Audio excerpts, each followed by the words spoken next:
Pourquoi j'ai choisi ce sujet? Eh bien, parce que en étant confrontée à la problématique du travail à pied sur l'école et même en amont, je me suis aperçue que ce travail à pied était souvent dissocié du travail monté et qu'il fallait avoir une approche un petit peu différente. Donc, voilà un petit peu comment je vais procéder. Donc, Cette approche de la recherche du contact, c'est ma technique. C'est une façon pour moi de mettre en relation le cheval et le longeur, mais surtout le cavalier longeur.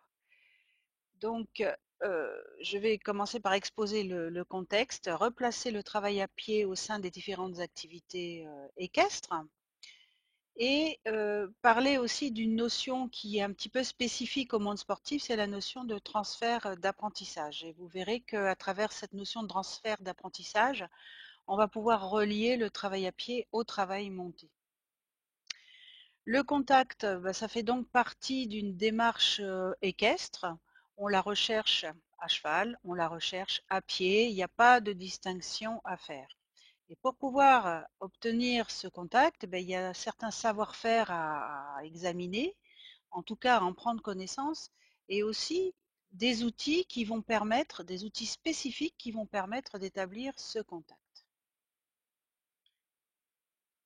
Donc, le contexte. En fait, il faut replacer le travail à pied au sein de toutes les activités et ne pas dissocier. C'est-à-dire que pour le CSO, on va travailler sur des barres au sol. Ce sont des exemples que je donne, hein. Travailler l'équilibre et la direction, que ce soit monté ou à pied, en longe ou en longue graine. Là, ce qui nous importe aujourd'hui, c'est la longe. En complet, on peut très bien emmener son cheval découvrir des obstacles naturels, mais pour cela, il faut prendre certaines précautions.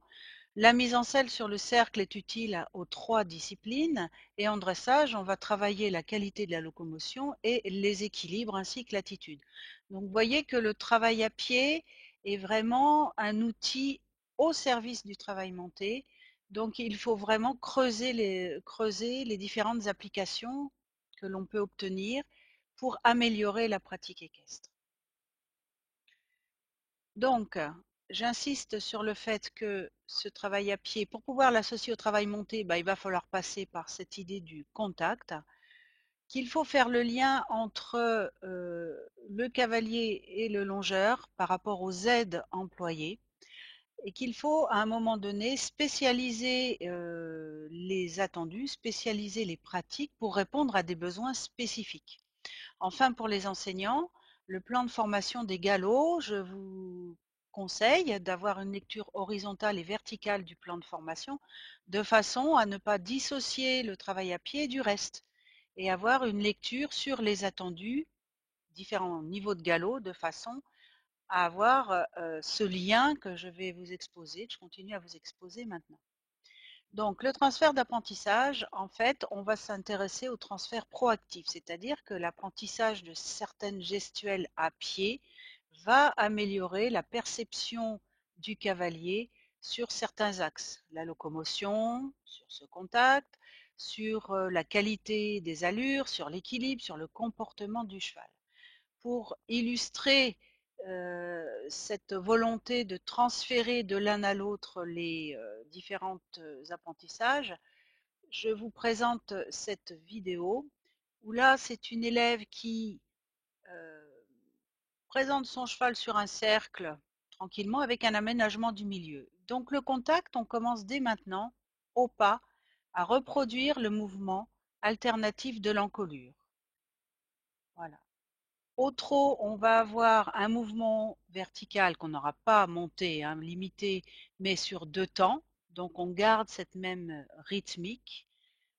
Et au galop, là où c'est beaucoup plus difficile, il faut que la main du longeur accompagne la bouche et non pas se recule dans le mouvement. Donc comme à cheval, à la longe, la main ne recule pas.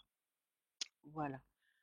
Ensuite, ça c'est illustrer un petit peu cette recherche du contact et pourquoi. Donc le contact est lié aux allures.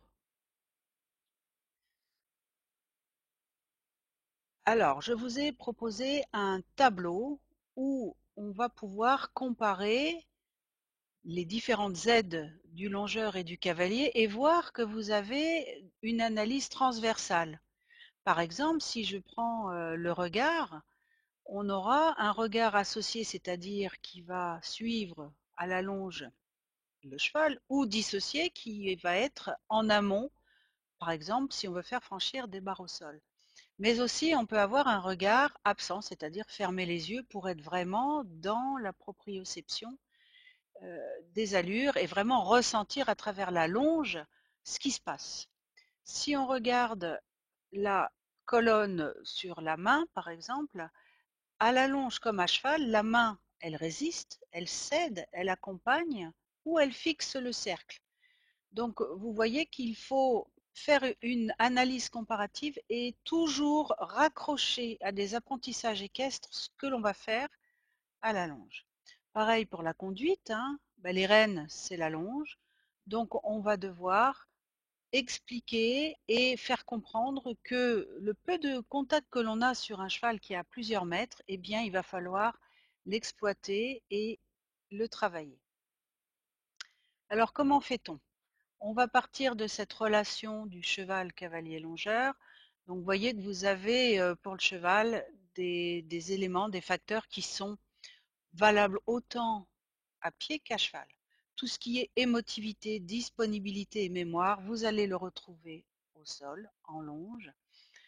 Pour la pratique du longeur, que ce soit pour le cavalier, vous allez devoir faire preuve de précision, et je sais qu'à la longe c'est compliqué, d'exigence sur la réalisation des tracés, sur la réalisation d'une transition, sur la réalisation d'un geste, d'un franchissement d'une barre dans une foulée, et puis de répétition, sans aller au-delà d'un certain volume d'entraînement. Du coup, cette conversation que vous devez établir avec votre cheval, c'est d'abord votre propre comportement. Donc ça, c'est vraiment important. Être disponible pour travailler et pour être dans l'observation du cheval.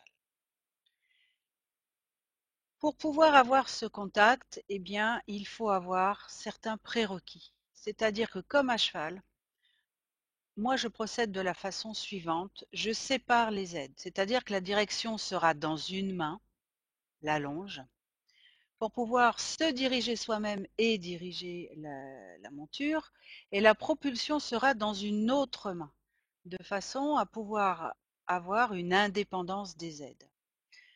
L'assiette, eh bien l'assiette pour le longeur, c'est sa motricité. C'est son positionnement par rapport au cheval, c'est aussi ses vitesses de déplacement. Si vous avez un cheval qui prend de l'amplitude, le longeur doit être capable d'accompagner, ou si vous voulez ralentir une allure, vous pouvez ralentir votre marche. Et il y a une chose qui est très importante également, c'est votre ancrage au sol. Si vous êtes en équilibre sur vos appuis, sur vos pieds, vous pourrez résister dans votre dos et libérer votre main. À partir de là, on peut parler de l'accord des aides, c'est-à-dire que vous allez combiner vos actions de direction avec vos actions de propulsion, avec votre mobilité au milieu. Donc là, j'ai une vidéo à vous présenter à nouveau. Donc, vous voyez que là, la longeuse accompagne le mouvement du pas.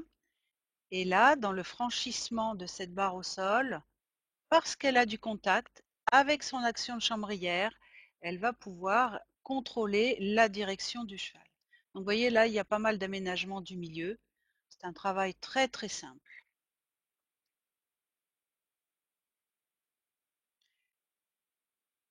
Comment fait-on? C'est pas très compliqué. Quand vous êtes à cheval, vous fermez vos jambes, vos rênes sont ajustées pour avoir le mouvement en avant. Le contact se fait par la fermeture de vos jambes et donc vous mettez votre cheval sur le mors par l'intermédiaire de vos rênes et c'est donc à ce moment-là l'impulsion qui donne la tension. Et bien à la longe, c'est la même chose.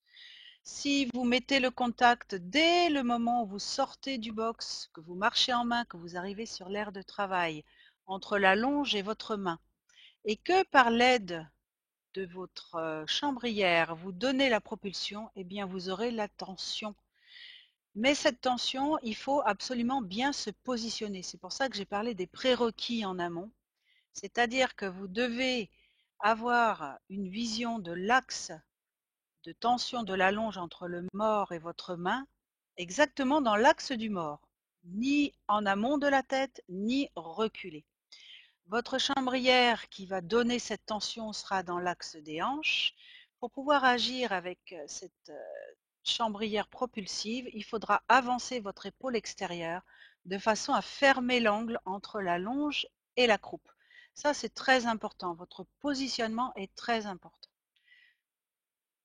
Pour pouvoir avoir cette tension, ce contact, je vous conseille, comme vous voyez sur la photo de gauche en haut, d'avoir une longe avec non pas un mousqueton, mais une boucle en cuir que vous allez passer dans la muserolle et le mort devant le montant du filet. Cette façon de faire permet d'avoir un contact permanent mais souple et pour un jeune longeur d'éviter les fautes de main qui viendraient se répercuter sur la bouche du cheval, sur le mort. Autre point important, pour avoir du contact, quand on met un cheval sur le cercle et qu'on va varier le diamètre du cercle, ce que j'utilise sans problème, mais ça il faut un nouvel apprentissage, c'est de lever la longe en boucle dégressive. C'est-à-dire que quand le cheval va s'éloigner, vous allez laisser glisser les boucles en les contrôlant avec votre main extérieure de façon à garder exactement le même contact, c'est-à-dire qu'il y a une continuité, quelle que soit l'action que vous faites sur le cercle. Et enfin, la tenue de la longe. Alors là, effectivement, on va dire, elle n'a pas de gants. Bah oui, c'est vrai. Souvent, je ne porte pas de gants parce que je veux sentir exactement dans ma main les vibrations. Donc, vous avez deux façons ici que j'ai exposées, où vous tenez votre longe comme une reine, avec le flot, et là, ça rappelle la position de la main à cheval, c'est-à-dire que vous pouvez résister, céder, moduler votre tension et avoir un peu plus de contact, parce qu'à la longe, tenir la longe de cette façon permet d'avoir plus de contact avec un cheval qui serait un petit peu trop léger au bout de la longe. Et la deuxième façon, ce sera entre pouce et index. Donc là, vous avez une grande précision, une grande sensibilité, et ça vous permet d'agir vraiment avec beaucoup plus de finesse. Cette façon de tenir la longe entre pouce et index est dédiée aux chevaux qui sont sous contrôle, dont vous maîtrisez absolument la locomotion et le comportement. Pour pouvoir maîtriser cet ensemble, eh bien, il va falloir utiliser une chambrière télescopique. Alors, je précise qu'elle n'est pas dédiée exclusivement à la voltige, mais qu'elle est utilisée dans pas mal de pays, Allemagne, Belgique, Suisse, pour longer, tout simplement. Pourquoi? Eh bien, parce qu'elle permet d'avoir une action précise sur cette fameuse tension que vous voulez mettre en œuvre, sans vous déplacer de façon un peu anarchique, et elle permet donc de créer ce mouvement en avant qui est complètement nécessaire au contact. Si vous n'avez pas ce mouvement en avant, vous n'aurez pas de contact. Ça, c'est clair.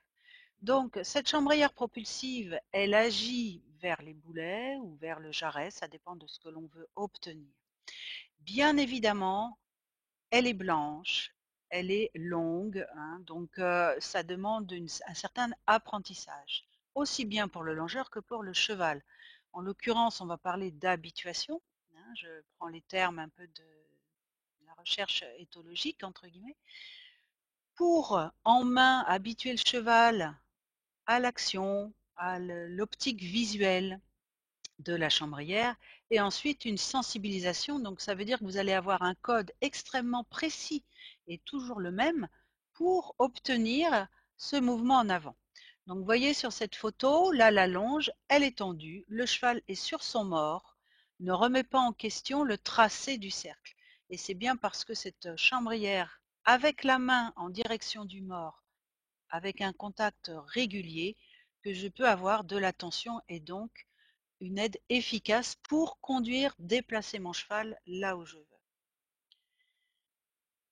Cette chambrière, elle est aussi régulatrice, c'est-à-dire qu'elle va en amont, devant la longe, réguler l'équilibre longitudinal donc, et latéral. Donc on va pouvoir, là, dans le cas présent, ralentir l'allure quand elle passe devant la tête du cheval. On pourrait la voir un petit peu plus basse, là, de façon à ce qu'elle soit visible dans l'œil gauche du cheval. Ralentir l'allure, mais avec le même contact. C'est comme à cheval. C'est pas parce qu'on va ralentir l'allure que tout d'un coup on va modifier sa tension de rêne ou moduler, avoir une tension un petit peu moins forte. Et ensuite, toujours dans l'axe longitudinal, eh bien, elle va arrêter le mouvement. Ce qui fait que le longeur peut garder exactement la même tension de longe, en mollissant un petit peu, bien entendu, dans l'axe du mort, sans reculer la main. À la longe comme à cheval, les mains devant le garrot, c'est exactement le même principe. Tous ces facteurs feront que vous aurez le même contact et la tension régulière. Donc ça, c'est la deuxième action. La chambrière, elle est rééquilibratrice latéralement, c'est-à-dire qu'un cheval qui va venir sur son épaule intérieure va être remis les épaules devant les hanches de façon à garder la même tension de longe. Donc cette tension, dès que le cheval comment dire, détend sa longe, ça veut dire qu'il y a quelque chose qui ne va pas. Le premier point, c'est qu'il y a un manque d'activité. Donc ça, vous pouvez le réguler en redemandant plus d'impulsion, ou que le cheval, latéralement, vient sur son épaule intérieure, ce qui est très très vrai quand on est à main droite, puisque les chevaux sont traversés épaule vers la droite. Donc il va y avoir un mouvement, un apprentissage de cette chambrière, de façon à ce que l'on régule toujours l'équilibre longitudinal latéral du cheval, de façon à avoir une longe toujours ajustée. Ça, c'est le dernier point. Donc, ce qu'il faut retenir, il faut d'abord créer une relation. C'est-à-dire que vous ne pouvez pas avoir du contact et de la tension si vous n'êtes pas connecté à votre cheval en étant dans une indépendance des aides correcte et vous sur vos appuis. Il faut créer les moyens de communication. Alors, le code de la chambrière, c'est quelque chose qui vient après le code vocal. Je vous rappelle que le code vocal doit être toujours le même, de façon à ne pas être dans du bavardage, et que le cheval s'y retrouve, et que n'importe quelle personne puisse longer votre cheval, même s'il ne le connaît pas, hein, parce qu'on a le même code de communication, et qu'il faut développer donc le sens de l'observation. Le sens de l'observation sur la locomotion, les différents équilibres, et sur le comportement. Parce que ça va vous indiquer quels sont les actes que vous devez mettre en place pour avoir ce fameux contact et cette régularité dans la tension de la longe. Donc, établir ce contact, ça permet d'améliorer la conduite du cheval, comme à cheval, c'est-à-dire pouvoir déplacer son cercle, pouvoir alterner les lignes droites, les courbes, pouvoir varier le diamètre du cercle si l'on reprend les contenus des galops. L'action de la chambrière avec un cheval qui est sur la main, comme à cheval, va vous permettre de moduler l'impulsion, en rajouter, en mettre un petit peu moins, et puis de corriger aussi l'attitude. Si vous avez du contact, vous pouvez mettre votre cheval en descente d'encolure. Vous pouvez, à l'inverse, obtenir le soutien de la nuque. Si votre cheval vient en dedans de la main, vous pouvez ouvrir l'angle tête-encolure. Donc du coup, toutes ces actions, en fait, si on y réfléchit bien, il n'y a même pas besoin à certains moments d'enraînement. C'est-à-dire que tout le travail se fait par la main du longeur. Du coup, vous éduquez la main du longeur et de la même façon, vous sensibilisez cette main à celle du cavalier. C'est exactement la même chose. En conséquence, plus vos cavaliers seront dans la maîtrise de ces aides, plus vous pourrez perfectionner l'emploi des aides, que ce soit à pied ou monté. Donc là, j'ai fini mon explication. À venir, évidemment, j'ai prévu de travailler sur les manipulations parce que quand on sait manipuler, on a une finesse dans l'utilisation des aides qui est favorable au dressage du cheval à pied et puis sur les codes de conduite. Voilà, donc cette démonstration est terminée. Je pense que l'on peut passer aux questions. Donc, je vais remonter aux premières questions. Ah.